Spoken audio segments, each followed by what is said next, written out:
Bonjour à tous et bienvenue dans notre matinale. Ce matin, j'aimerais partager avec vous un texte qui se trouve dans Romains 12, 9, un texte qui est très intéressant pour notre vie de tous les jours. L'apôtre Paul s'adresse à ces chrétiens en leur disant que votre amour soit sans hypocrisie, ayez donc le mal en horreur, attachez-vous de toutes vos forces au bien.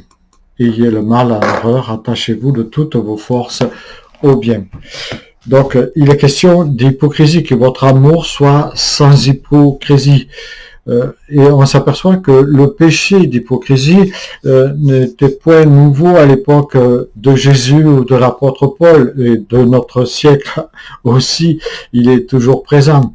Et nous voyons combien, à plusieurs reprises, Jésus aborde le péché d'hypocrisie dans le Nouveau Testament. Par exemple, il y est cité 17 fois. L'apôtre Paul lui-même ici dénonce fortement l'hypocrisie en disant qu'elle est attachée au mal, elle est le contraire du bien, tout simplement parce qu'elle est une simulation pernicieuse du mensonge, l'hypocrisie. L'expression hypocrisie, quand on prend le terme grec, vient de sans hypocrisie, constitue un seul mot dans le grec. L'adjectif anupokritos est composé du préfixe an, c'est-à-dire absence de, et du terme hypocrisia que nous traduisons nous-mêmes par hypocrite. Son premier sens est une action de jouer un rôle, une pièce, une pantomime, en fait on mime quelque chose. C'est une action théâtrale où l'on se revêt de masque pour jouer un rôle sans dévoiler sa véritable identité.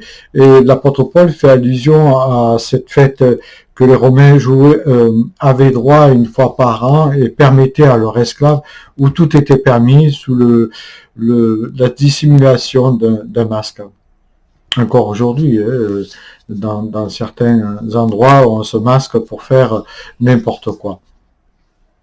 Un hypocrite, en fait, va montrer aux autres ce qu'il veut laisser paraître.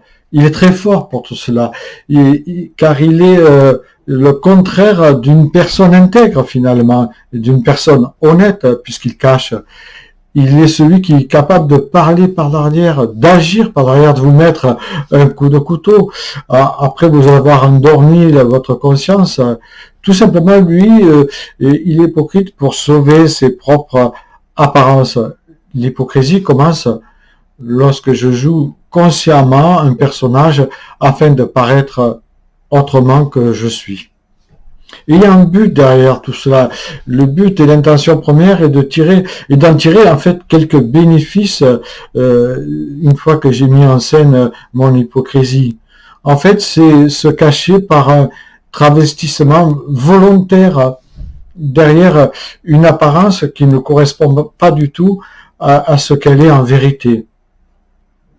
Par mon attitude, je trompe celui ou celle qui est en face de moi, je trompe mon prochain, je le berne pour en faire, entre guillemets, un ami, parce que le coup de couteau va bientôt arriver. Finalement, ce n'est pas seulement une forme de mensonge, c'est un mensonge purement, et nous savons que le père du mensonge, nous dit Jésus dans Jean 8, 44, c'est le diable.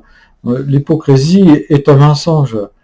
Et dans le monde ou dans l'Église, les hypocrites sont très habiles pour jouer ce double jeu, car ils auront une vie d'Église et une vie dans le monde. Autrement dit, un pied dans l'Église, un pied dans le monde.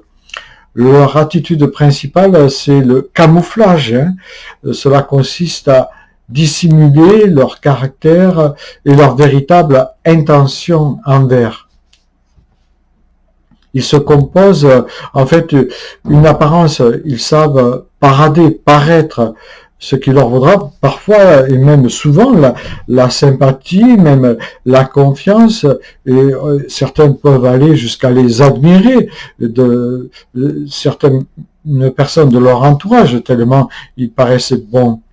Leur but, en fait, est de manipuler et de tromper, finalement, jusqu'au jour où le Seigneur mettra en lumière, et tôt ou tard, leur véritable mascarade, leur véritable rôle, leur véritable identité va être mise un jour en lumière.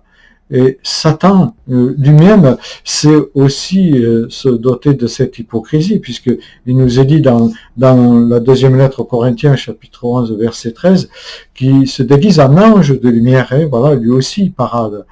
Et Jésus a fustigé les hypocrites en parlant par exemple, du levain des hypocrites. Il a dit « Malheur à vous, scribes et pharisiens », et il a continué « Hypocrites que vous êtes » dans Luc 12. Oui, le Seigneur nous invite, nous aussi, à avoir ce mal en horreur, à le rejeter parce que il parasite notre relation avec Dieu, notre relation avec les autres, et malheureusement, il met en nous de fausses idées. Donc, le Seigneur nous invite à fuir toute hypocrisie en nous laissant remplir de son amour. Et Jacques nous dit, la sagesse d'en haut est premièrement pure, ensuite pacifique, modérée, conciliante, pleine de miséricorde et de bons fruits, exempte de duplicité et d'hypocrisie. Je vous souhaite à tous une bonne journée.